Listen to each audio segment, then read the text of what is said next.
Hello guys, so it's another day with another video. So what this video is about? This video is about creating or practicing with pen between my teeth as usual. There is nothing more special about this. I got the textbook here, which is my PG second year textbook, and I'll read a para. Sorry, a content which is based on the prose and journalism. Let's begin. While scholars have pointed out that Indian languages had a tradition of prose writing, it does not seem that prose came into its own only after the establishment of printing presses and the intervention of foreigners. It is in the 19th century that prose is used copiously for both literary and non-literary purposes.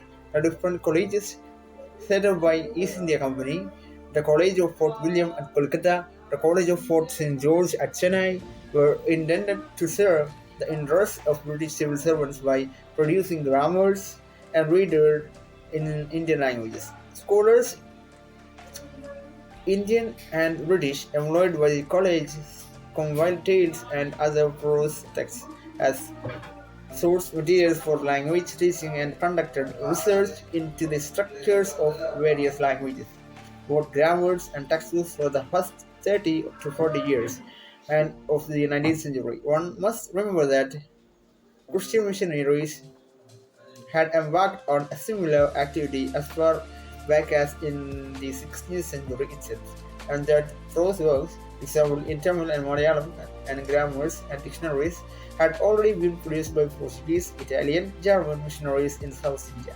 However, it cannot be denied that this intervention of British imperialism had a lasting impact on Indian prose styles.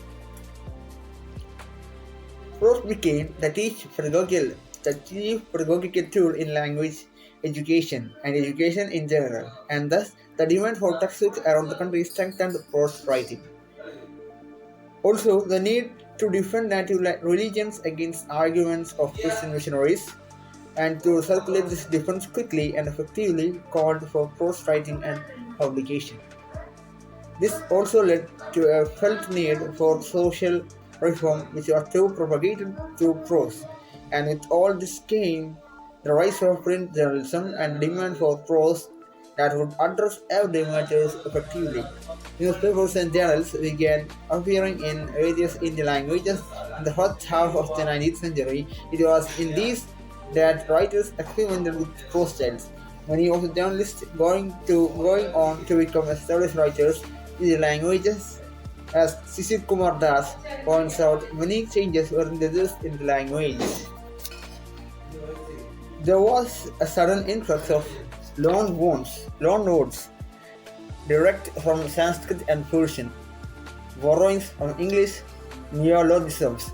This helps the growth of technical words as well, thus complementing the efforts of textbook writers.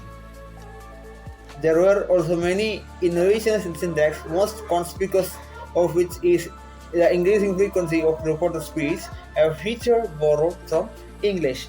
Thus, the emergence of prose in various Indian languages can be seen as a major step in the modernization of Indian literature and languages. This This modernization was a result of colonial intervention, but would also serve the cause of nationalism, becoming the vehicle of reaction to the ideologies of British domination. Literature till 1857.